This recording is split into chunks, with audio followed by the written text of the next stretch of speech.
Bismillahirrahmanirrahim. Assalamualaikum warahmatullahi wabarakatuh. Bismillah, alhamdulillah, la haula wala quwata illa billah. Yang saya hormati Bapak Kepala Sekolah, beliau Pak Syed Priyanto, Minister Pendidikan. Yang saya hormati teman-teman seperjuangan SD Negeri Padaluku, baik guru maupun staf dan karyawan.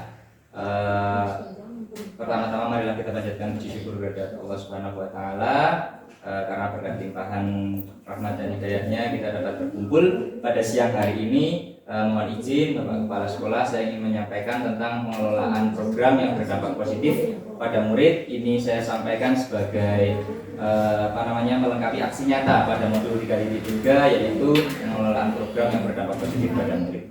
Salawat serta salam marilah kita panjatkan kepada junjungan kita Nabi Agung Muhammad SAW yang telah kita nantikan sahabatnya. Langsung saja program saya, yaitu pengelolaan program yang berdampak positif pada murid. Apa yang dimaksud dengan, jadi pada materi ini itu yang pertama yaitu voice, choice, dan ownership. Apa itu voice, choice, dan ownership? Kalau ditinjau dari arti, voice itu suara, choice itu pilihan, ownership itu kepemilikan.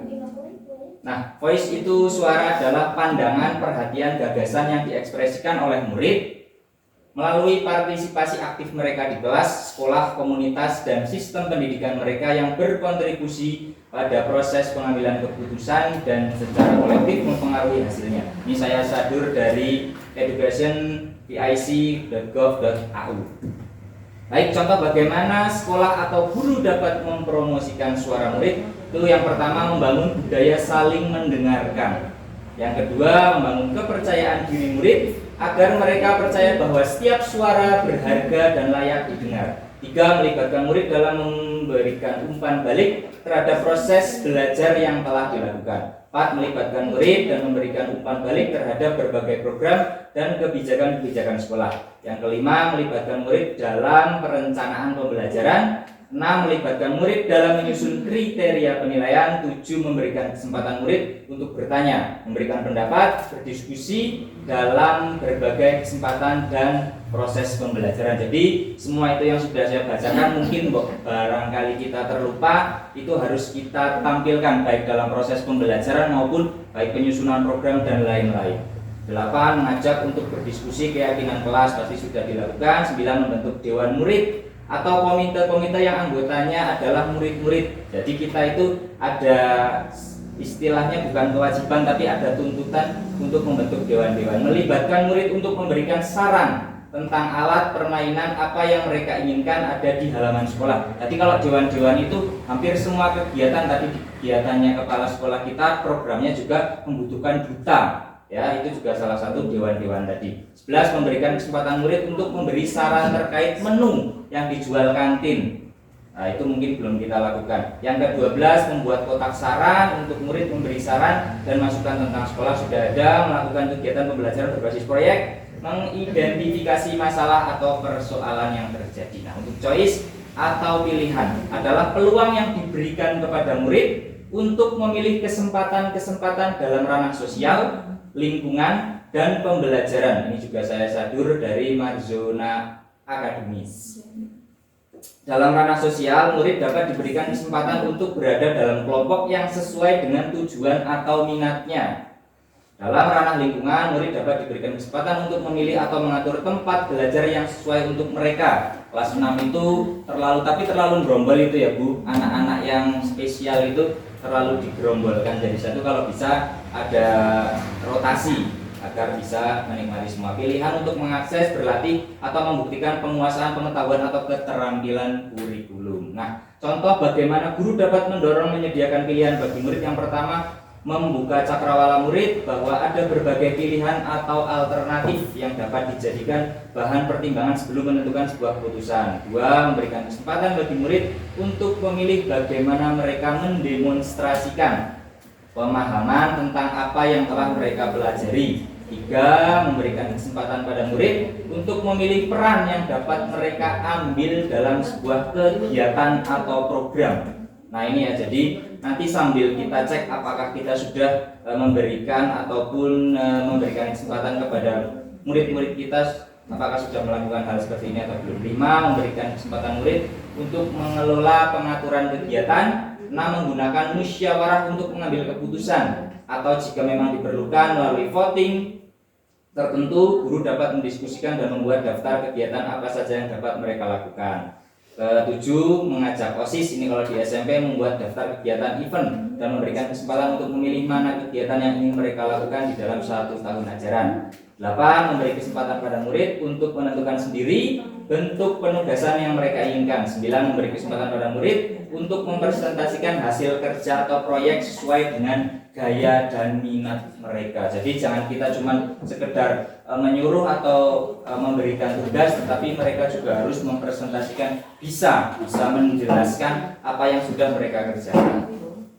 Selanjutnya 10. Memberikan kesempatan pada murid untuk menggali sumber-sumber belajar sesuai dengan minat mereka. 11. Memberi kesempatan pada murid untuk mengevaluasi pembelajarannya. Nah, ini untuk ownership atau kepemilikan. Merujuk pada pendapat tentang konsep kepemilikan, dapat dikatakan bahwa saat murid terhubung baik secara fisik, kognitif maupun emosional dengan apa yang sedang dipelajari, terlibat aktif dan menunjukkan investasi pribadi dalam proses belajar, maka kita dapat mengatakan bahwa tingkat kepemilikan mereka terhadap proses belajar tinggi. Jadi kalau mereka sudah terhubung, terkoneksi, sudah terlibat aktif, mereka merasa memiliki, itu bisa dikatakan mereka sudah mempunyai jiwa ownership atau kepemilikan. Beberapa hal yang dapat dilakukan, contohnya memberikan murid kesempatan untuk memilih beberapa kegiatan, memberikan kesempatan murid berpartisipasi dalam pengembangan kurikulum, misalnya memutuskan apa yang ingin mereka pelajari. Ini sesuai dengan kurikulum kita Merdeka. Yang selanjutnya memberikan murid kesempatan untuk berpartisipasi aktif dalam kelas. Yang selanjutnya memberikan murid kesempatan untuk menilai diri sendiri. Kalau Bapak Ibu belum memberikan kesempatan mereka, coba kamu nilai diri kamu sendiri seberapa, dan nanti harapannya mereka juga pede ketika mereka sudah bisa, ada kenaikan di situ. Jadi melibatkan murid dalam mendiskusikan kriteria rubrik proyek yang baik. Nah, lingkungan yang menumbuh kembangkan kepemimpinan murid menurut Nobel et al. 2008 menyebutkan karakteristik lingkungan yang menumbuh kembangkan kepemimpinan murid sebagai berikut. 1. Lingkungan yang menyediakan kesempatan untuk murid menggunakan pola pikir positif dan merasakan emosi yang positif. 2. Lingkungan yang mengembangkan keterampilan berinteraksi sosial secara positif, arif, dan bijaksana. 3. Lingkungan yang melatih keterampilan yang dibutuhkan murid dalam proses pencapaian tujuan akademik maupun non-akademik. 4. Lingkungan yang melatih murid untuk menerima dan memahami kekuatan diri, sesama, serta masyarakat dan lingkungan di sekitarnya. 5. Lingkungan yang melatih murid untuk menerima dan memahami kekuatan diri, sesama, serta masyarakat dan lingkungan di sekitarnya. 6. Lingkungan yang menempatkan murid sedemikian rupa sehingga terlibat aktif dalam proses belajarnya sendiri. 7. Lingkungan yang menumbuhkan daya lenting dan sikap tangguh murid untuk terus bangkit di tengah kesempitan dan kesulitan. Nah, dari semua itu yang sudah saya paparkan Bapak Ibu Guru, saya punya prakarsa perubahan untuk bisa mengakomodir dari semua yang sudah saya paparkan, yaitu bermimpi makan sushi. Karena itu pakai Y, bukan suci ya, tapi sushi. Akronimnya dari berani memimpin, maksimalkan kekuatan student agency. Jadi student agency itu punya 3 kriteria tadi, yaitu voice, choice, dan ownership. Apa sih itu latar belakangnya? Yang pertama, khusus di sekolah kita yaitu SDENPA tercinta ini masih kurangnya program yang menumbuh kembangkan kepemimpinan pada murid agar mereka memiliki secara penuh ya voice, choice maupun ownership-nya. 2. Banyaknya rombel, sering tidak ada penghubung antara guru dan murid dalam segala hal, baik kebijakan, pembelajaran, kegiatan, serta tindakan yang berpihak pada murid. 3. Belum terjadinya kontrol yang baik pada guru maupun murid. Contohnya pada saat istirahat, sering tahu-tahu ada yang berantem, tahu-tahu ada yang berdarah. Nah, itu kita tidak tahu penyebabnya, tapi harus melakukan identifikasi terlebih dahulu. Yang keempat, pentingnya berorganisasi sejak dini. 5. Belum dioptimalkannya aset, khususnya siswa. Siswa kita itu belum kita optimalkan untuk mendukung pembelajaran yang berpihak pada murid. Tujuan dari program ini, 1. Yaitu berdasarkan latar belakang tadi, yaitu pentingnya menumbuh kembangkan kepemimpinan, menjadi penghubung, menjadi sebuah kontrol yang baik juga, dan ada pengalaman berorganisasi untuk murid. Nanti di SMP, di SMA juga ada. Kalau kita siapkan sejak dini itu menurut saya akan lebih baik lagi, walaupun sifatnya masih dasar nanti. Pengoptimalan aset untuk mendukung pembelajaran yang berpihak pada murid. Nah, ini Bapak Ibu Guru, karena tugas saya itu mengidentifikasi menggunakan metode Bagja, yaitu di level B dan di level A. B yang pertama yaitu buat pertanyaan utama atau define. Ya, dari bermimpi makan suci tadi itu berani memimpin, maksimalkan student agensi. Apa sih itu? Kalau di SMP itu semacam OSIS, kalau di SMP SMA, kalau di mahasiswa BEM, Badan Eksekutif Mahasiswa, tapi di tingkat kita masih organisasi sekolah dasar. Tujuannya apa? Karena baik kita itu nanti ada program-program itu nanti ada keterlibatan dari murid. Tadi di programnya Pak Seth ada dutanya, ada apanya. Dan kita bisa gunakan organisasi-organisasi sekolah ini untuk mengisi dutanya dan lain sebagainya. Nanti akan berkorelasi. Yang pertama, buat pertanyaan. Yang pertama buat pertanyaan. Pertanyaannya yaitu mengapa student agensi penting di SD Negeri Pager Buku. Yang kedua, bagaimana student agensi dapat berdampak dan bermanfaat bagi pembelajaran yang berpihak pada murid. Untuk tindakan yang diperlukan untuk mendapatkan jawaban yang saat pertama, nanti berdiskusi dulu. Ini kita sedang berdiskusi, berkolaborasi baik dengan Bapak Kepala Sekolah, guru tentang pentingnya student agensi di sekolah kita. Yang kedua, berdiskusi tentang bagaimana cara agar menumbuh kembangkan kepemimpinan pada murid. Nah, ini rencana untuk melibatkan voice choice dan ownership-nya di siswa. Masing-masing kelas atau wali kelas nanti bisa curah pendapat dengan para murid untuk mengenal cara-cara mereka minati agar menumbuh kembangkan kepemimpinan murid, khususnya dengan organisasi sekolah. Jadi nanti kita ibaratnya sosialisasi atau mengenalkan lah kayak gimana sih organisasi sekolah dan lain sebagainya. Nah, ini di tahap awalnya, di tahap buat pertanyaan. Yang kedua, melakukan sosialisasi tentang organisasi untuk menumbuh kembangkan student agensi pada murid. Waktunya saya kira-kira sekitar 3 hari. Nanti semua kelas sudah bisa mensosialisasikan, karena menurut saya tidak susah bagi Bapak Ibu Guru untuk mensosialisasikan bagaimana cara berorganisasi, karena kita di kelas-kelas masing-masing sudah ada ketua kelas, wakil kelas, hampir seperti itu, tapi konsepnya nanti kita lebih mewakili di tingkat sekolah.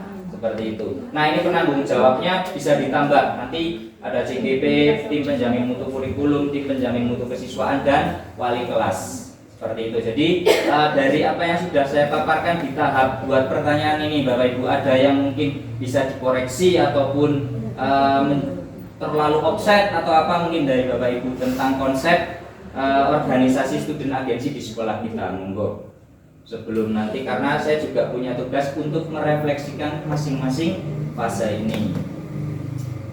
Buatan nggih?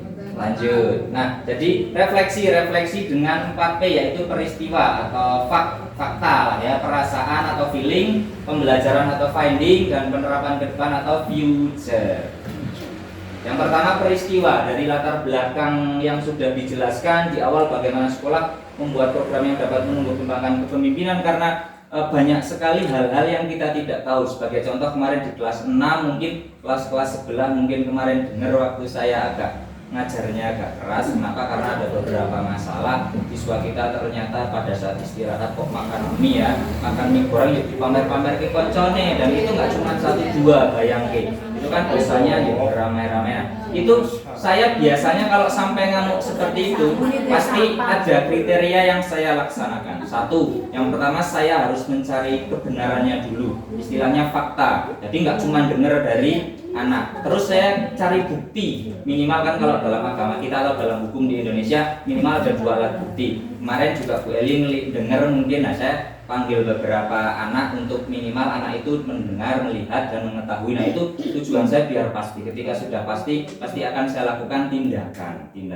tersebut. Ya, harapannya kalau emang sudah tidak bisa direstitusi atau ketika harus, pokoknya ada tindakan lain yang biar siswanya ya tahu kalau melakukan hal seperti itu melakukan tindakan yang salah. Nah, jadi Bapak Ibu tidak hanya di kelas 6, di kelas 1 pun nanti bisa jadikan duta. Hanya simpel aja kok, duta kelas yang bisa kita ajak, baik itu melaporkan kejadian-kejadian, aspirasi maupun hal-hal lain untuk menumbuh kembangkan kepemimpinan murid yang mengakomodir voice, choice, dan ownership. Perasaan Menurut Bapak Ibu, perasaannya ketika ada hal seperti itu setuju atau tidak? Kalau saya ini di perasaan saya senang, tapi masih penuh harap bahwa program ini dapat benar-benar direalisasikan sebagai wujud serta salah satu alternatif untuk menjawab latar belakang yang menjadi tantangan dalam pembelajaran yang berpihak pada murid sebagai controlling, menumbuhkan profil pelajar Pancasila serta kepemimpinan pada murid. Nah, untuk pembelajarannya apa yang bisa dipetik menurut Bapak Ibu semua? Kalau menurut saya itu ya sebagai guru hendaknya dapat mendorong, memfasilitasi program yang berpihak pada murid serta menumbuh kembangkan kepemimpinan murid agar terwujud peserta didik yang mencerminkan profil pelajar Pancasila. Nah, untuk penerapan ke depan, harapannya pada tahap pertanyaan ini dari pertanyaan-pertanyaan yang sudah digali dari sesi ini semoga bisa menjadi langkah untuk dapat mewujudkan program yang berdampak pada siswa, khususnya menumbuh kembangkan kepemimpinan pada murid agar tahapan selanjutnya memperkuat bahwa program ini bisa bermanfaat dengan baik. Yang kedua, tahap yang kedua atau yang terakhir dalam sesi ini yaitu ambil pelajaran atau discover. Untuk program bermimpi makan sushi ini berani memimpin memaksimalkan student agensi, buat pertanyaan dari ambil pelajarannya yaitu kegiatan atau organisasi apa yang menarik bagi peserta didik. Nah, kalau tahapan satu sudah dilakukan atau Bapak Ibu sudah mensosialisasikan bahwa penting loh kita ada entah itu duta, entah itu organisasi atau apa yang sifatnya mengakomodir siswa, itu nanti kegiatan organisasi apa yang menarik bagi peserta didik. Terus yang kedua, adakah program sekolah yang sudah sejalan dalam peningkatan kepemimpinan siswa? Yang ketiga, siapa saja yang dilibatkan dalam program meningkatkan kepemimpinan pada murid melalui student agensi, organisasi kesiswaan. Yang pertama yaitu melakukan pemetaan terhadap minat murid dengan dialog. Jadi kita dialog dulu nih sama murid tentang sosialisasi tentang program ini. Jadi ada organisasi kesiswaan atau nanti serta susunan organisasinya baik itu di tingkat kelas maupun nanti di tingkat sekolah. Dua program yang sudah berjalan dalam kepemimpinan siswa antara lain Panasi, Keramas, Literasi sama yang sudah dijelaskan tadi oleh Bapak Kepala Sekolah ya. Jadi poin-poin ini untuk menjawab pertanyaan-pertanyaan yang sudah disajikan. Yang ketiga, seluruh support system. Jadi kita libatkan semua support system agar program ini harapannya bisa dijalankan. Entah itu nanti jadi program baru ataupun kita jalankan dulu baru dituangkan melalui sebuah rumusan kurikulum. Yang ketiga, seluruh sistem itu bisa support sistem itu berupa kesiswaan, kepala sekolah, guru, wali murid, tim penjamin mutu sekolah. Nah, untuk rencana melibatkan voice, choice, dan ownership, satu memilih perwakilan dari kelas atas. Jadi kita pengurus intinya dari kelas atas dulu. Kenapa dari kelas atas? Karena kelas atas lebih matang kalau dilibatkan dalam sebuah organisasi, menjadi pengurus organisasi intinya student agency. Sedangkan nanti di kelas bawah bisa jadi duta-duta masing-masing kelas saja. Yang kedua, maksimalkan dan lebih meningkatkan kepemimpinan murid pada organisasi sekolah student agency daripada program yang sudah ada, berjalan lebih fokus ke kepemimpinan murid. Tiga, merumuskan pada kurikulum untuk dijadikan program sekolah sehingga terbentuk organisasi siswa atau student agency. Asetnya itu apa saja? Ada modal manusia, murid, guru, kepala sekolah. Modal politiknya nanti berupa kebijakan sekolah melalui kepala sekolah apabila program ini bisa dijalankan atau diterima. Yang ketiga, modal sosial, tim penjamin mutu tentunya, karena tim penjamin mutu nanti akan menjadi motornya karena di sini sudah ada strukturnya, jadi harus melalui itu dan nanti melalui mekanisme rapat dan lain sebagainya. 4, modal fisiknya itu kelas, ruang meeting atau pertemuan. Ini saya kira-kira itu waktunya sekitar 1 minggu untuk penanggung jawabnya CGP, tim penjamin mutu dan wali kelas. Nah, setelah tahap ini mungkin sama, saya melakukan refleksi juga dari tahap ini. Kira-kira sama tadi, peristiwa atau fact, dan kedua perasaan atau feeling, terus pembelajarannya atau finding, dan penerapan ke depan atau future. Nah, untuk di peristiwanya,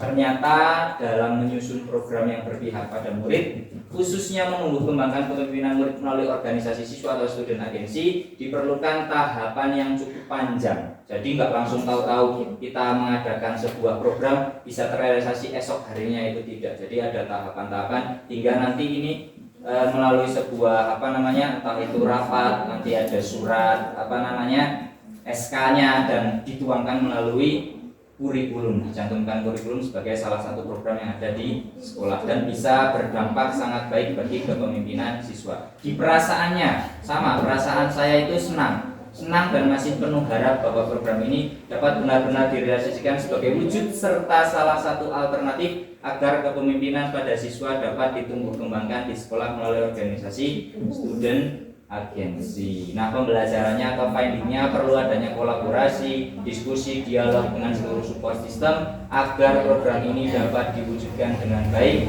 dapat berdampak di kepemimpinan siswa dan berpihak pada murid dalam pembelajaran. Penerapan kedepannya kepemimpinan pada murid bertumbuh dengan baik, controlling terhadap siswa dan kegiatan-kegiatan berjalan sesuai harapan serta dapat muncul calon-calon pemimpin pada bangsa dengan perilaku yang mencerminkan profil pelajar Pancasila. Demikian Bapak Ibu yang bisa saya paparkan. Jadi itu merupakan salah satu prakarsa perubahan ke hal yang dimana isu tentang student agensi, bahwa kita itu mempunyai tagihan sebagai guru itu tidak cuma sekedar menyampaikan, tapi keterlibatan murid kita kedepankan. Jadi walaupun di SD itu murid benar-benar diberikan keleluasaan, tapi kita tetap memberikan suatu rambu-rambu kalau itu sudah mengarah ke hal yang tidak baik. Dan salah satunya ini organisasi untuk mewadahi ketika ada banyak sekali aspirasi mana yang ditampung dan bisa dilaksanakan agar sebuah program bisa berjalan dengan baik. Mungkin banyak sekali kekurangan, banyak sekali hal-hal yang masih perlu diperbaiki. Nah, mohon sarannya dari Bapak Ibu semua agar bisa menjadi baik ke depannya dalam pelaksanaan program ini. Monggo Bapak Ibu, mungkin ada saran. Monggo. Terima kasih atas waktunya Mas Febri. Nah, programnya tadi namanya apa Mas Febri? Bermimpi makan suci. Bermimpi, berani memimpin, makan, Maksimalkan.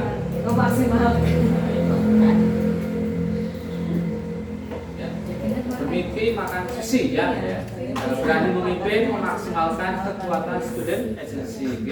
Tadi sudah sangat baik apa yang disampaikan oleh Mas Febri. Saya sangat ada satu poin di mana tadi ada controlling antara guru dan siswa yang tadi disampaikan dengan ketika istirahat. Monggo bisa dilaksanakan juga student agency-nya ini. Kita berkolaborasi dengan siswa ketika istirahat. Kan di sini ada guru kan Bapak Ibu nih. Nah, itu monggo lah ya. Nah, ketika saya di sini, saya juga akan keliling. Ketika saya sempat pasti akan keliling. Monggo yang pada hari itu piket, ya keliling lah, keliling melihat anak-anak, dan itu komunikasi, dan jadi kita sambil memantau, menjadi polisinya, menjadi polisi di situ. Karena apa? Saya dengan bullying itu kan kesempatan untuk bisa dilakukan, terjadinya itu kan pas istirahat dan pas pulang. Kalau pas pulang di jalan itu sudah di luar pantauan kita, Bapak Ibu. Tapi ketika istirahat kan masih di sini. Nah, itu monggo ini tadi apa yang disampaikan Mas Febri, student agency-nya untuk bisa kita kolaborasikan juga dengan guru PK kita, sehingga bisa tiga dosa besar itu tadi kita kembali ke situ tidak akan terjadi di SMP Pampung. Terima kasih Mas. Terima kasih sekali atas masukannya pada Pak Prianto, atas masukannya semoga bisa ditindaklanjuti bagi kita semua, karena sangat penting. Banyak sekali kejadian-kejadian Pak yang terjadi pada saat istirahat, karena ketika istirahat kita kembali ke kantor dan siswa itu kadang-kadang entah di main, entah di dalam kelas, itu banyak sekali sesuatu yang terjadi di luar pengetahuan kita, walaupun kita sudah memiliki CCTV, tetapi konsep ini kan sebenarnya kalau sudah ada agentnya itu kita bisa controlling lewat agent tersebut, tetapi bagus juga jadi kita yang piket juga harus kontrol terus, biar bagaimanapun kita punya tanggung jawab kepada masing-masing peserta didik kita, seperti itu. Nah, jadi saya juga ada beberapa masukan termasuk baik dari wali murid maupun ada inspirasi yang datang ke saya, termasuk guru piket itu. Misalnya saya itu mungkin punya kendala di piket pagi, tapi saya bisa nih di piket siang karena waktu saya di siang itu longgar. Nah, mungkin di sekolah kita bisa diberdayakan apel itu tidak hanya di pagi tapi bisa di sore. Contohnya sore itu untuk misalnya kelas 1 pulang. Nah, kita cek dulu tadinya 26 apakah tetap 26. Nah, ketika sudah 26 kan Bapak Ibu nanti sudah waktunya apel siang, nah Bapak Ibu menjemput. Nah, itu kan sudah selesai tetap 26. Jadi masuk 26 kembali juga 26. Nah, hal itu penting kenapa? Karena ini masih di sekolah dasar. Banyak sekali, Pak, anaknya saya mana kok nggak ada di sekolah? Dia juga belum sampai rumah juga belum ada di lingkungan teman-temannya. Nah, itu ternyata menjadi sebuah masukan dari wali murid juga. Tapi kalau ada apel siangnya kita, tapi sudah pulang kok, saya selaku guru piket yang siang sudah memastikan bahwa si A atau anak ini sudah pulang atau kembali ke rumahnya masing. Nah, itu di beberapa daerah tidak hanya pagi hari saja, tapi anak itu apel di pagi hari dan di siang hari. Ketika di pagi hari dipastikan jumlahnya 10, nanti pas saat pulang juga jumlahnya harus 10. Kalau tidak 10 ya jadi catatan. Nih kemana ini si A, ada izinnya enggak, ada nama dan lain sebagainya. Nah, itu menjadi sebuah bahan pertimbangan. Oke, berarti sebagai guru piket ada semacam checklist ya Mas ya? Masih ada checklist di situ. Hadir berapa anaknya, gitu kan, pulang berapa? Bisa simpel aja tanya wali kelas, berapa Bu? 26 ya. Komplit lagi, komplit lah, nanti tinggal sudah pulang juga. Nah, itu bisa jadi akan tidak benar ketika ada data nih Bapak Ibu, cuma cari saja dong, itu jumlahnya berapa katakan. Mungkin ada yang lain teman-teman masukkan tentang program ini, karena ini juga di sekolah dasar itu saya rasa seperti kegiatan OSIS itu belum banyak. Kalau ada seluruh Indonesia ada, tapi kalau khusus di Wonosobo saya belum dengar. Tapi saya nyoba konsep, nanti konsepnya seperti apa kan ini baru di tahap sampai bagjanya baru di level A sama B sama A. Padahal masih ada gali mimpi, ada jabarkan dan eksekusi. Masih ada 3 tahapan yang belum dilewati, jadi masih perlu banyak koreksi di sana sini. Jadi masih mohon masukannya karena OSIS juga belum begitu familiar di tingkat SD. Monggo Bu Lina. Terima kasih Pak untuk kegiatannya. Mungkin belajar dari pengalaman yang dulu gitu kan. Kita juga pernah mengadakan yang namanya semacam piket anak itu. Jadi memang ada anak kita kader khusus gitu, dia sebagai polisi akhlak ya ibaratnya waktu itu. Jadi bagaimana mereka akan membantu untuk ya itu tadi piket, kemudian semacam bagaimana dia mengelola teman-temannya, ibaratnya jangan sampai melakukan hal-hal tercela lah ibaratnya. Itu sebenarnya bagus juga untuk anak-anak, maksudnya untuk menumbuhkan kepercayaan diri. Memang kita pengkaderannya itu memang harus dan karena kita tahu ya kalau di pagar buku ini kan mungkin anaknya lebih keras-keras ya ibaratnya. Artinya nah kita juga perlu membongkar itu, karena kadang yang terjadi di dulu gitu ketika yang dielek itu kan luwih gahar timbang polisine dhewe gitu ya. Akhirnya malah jadi anak merasa terbuli gitu. Nah, itu yang mungkin nanti kita sudah antisipasi karena kita memang kita sudah tahu nih sifat-sifat anak-anak kita kan sebenarnya kayak gitu ya. Jadi kita bisa justru itu sebenarnya menurut saya kekuatan, karena mereka janjane ora lembek, cuman ini salah dalam ketidaklembekannya itu. Sebenarnya kalau mereka mau dikuatkan gitu bisa. Nah, mungkin ya itu justru anak-anak yang sakarpe dhewe ini sebenarnya nanti bisa juga dijadikan bagian DE kan biasanya sakarpe dhewe biasa dari DE sih ngatur. Nah, itu bisa gitu. Jadi bisa dilaksanakan lah intinya seperti itu. Kemudian kalau misalnya nanti kakak-kakak kelas yang kita pun dulu dari anak-anak yang memang berandal itu yang kita jadikan polisi alat. Jadi akhirnya mereka bisa terus adik-adik kelasnya kan akhirnya keren ya, kakak-kakak kita pakai rompi nih ketika jadi disuruh wudhu apa kita ini ngatur kayak ini kantor banget gitu. Itu ternyata menumbuhkan keinginan sendiri untuk anak-anak sekarang yang kelas 1 2 kan berarti masih senang ya kayak gitu. Jadi antar adik kelas pun bisa terikat gitu nah.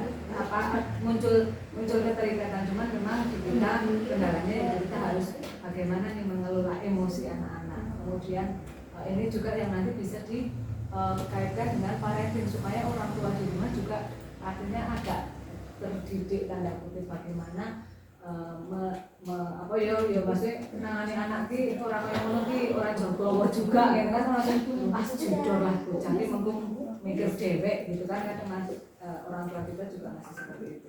Jadi itu nanti kaitannya banyak. Kemudian terkait dengan guru piket pun mungkin bisa gitu ya, artinya sebenarnya guru piket itu hanya kadang yaitu kendalanya kalau di sini kan kita pulangnya beda ya, jadi kadang kayak saya nih Rabu gitu kan, saya kosong nih pagi tapi kan siang saya sampai siang, kelas 1, 2 itu sudah pulang dulu. Nah itu mungkin bisa dikeluarkan, cukup sebenarnya cukup kalau misalnya apel nanti terlalu berat itu istilahnya cukup sama seperti ketika di depan aja gitu. Ketika di depan kita hanya menyambut orang anak-anak, oh udah dijemput, nah nanti yang belum dijemput siapa bisa lapor ke wali kelasnya gitu untuk supaya supaya segera dihubungi. Jadi cukup guru BK itu cukup ya di luar aja, cuman udah dijemput gitu kayak. Mungkin sedikit maksudnya apa yang sudah pernah dilakukan dulu Mbok menawi bisa menjadi inspirasi. Terima kasih sekali Bu Rina atas masukannya, luar biasa sekali dalam penyampaian dan sangat menginspirasi sekali. Jadi sebenarnya hal-hal baik itu kita tahu lah semua apa yang harus kita lakukan, tapi tinggal ketika kita itu diprogramkan kan itu pasti tentu nanti ada evaluasi di situ. Tapi kalau belum menjadi sebuah program itu ya hanya lah nyong dewek ya nggak mungkin. Tapi ketika memang itu sudah menjadi sebuah kesepakatan atau keyakinan, pasti itu bisa dijalankan walaupun awalnya terasa berat karena ya mau nggak mau ada tugas tambahan yang harus kita emban, tetapi dengan sebuah kedisiplinan dan keikhlasan pada nanti ketika memang menghasilkan pasti ada sesuatu kepuasan di diri kita.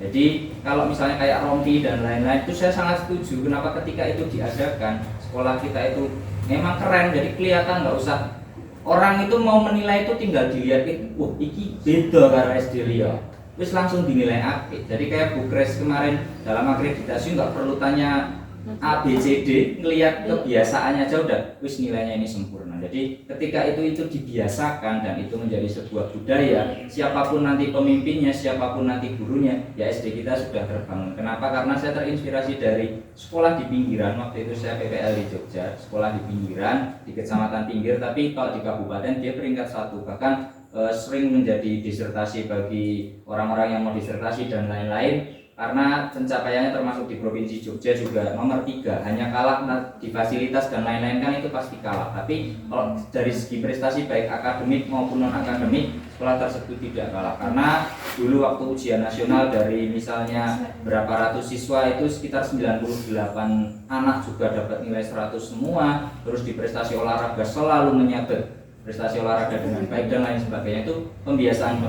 saja. Nah, jadi ketika sekolah kita sudah ada pembiasaan, dilaksanakan program-program yang bermanfaat dan konsisten tentunya, pasti siapapun orangnya di sini pasti itu akan menimbulkan sebuah pengalaman yang berarti bagi orang yang datang ke Sedenpa itu. Jadi terima kasih sekali atas masukan dan sarannya. Mungkin Bapak Ibu yang lain ada masukan atau saran yang lain demi nanti baik program saya ataupun program-program yang sudah ada mungkin pada nonton. Baik, kalau tidak ada saya akhiri. Saya mohon maaf atas nama pribadi, kurang lebihnya saya mohon maaf. Saya akhiri. Bila taufiq wal hidayah. Assalamualaikum warahmatullahi wabarakatuh.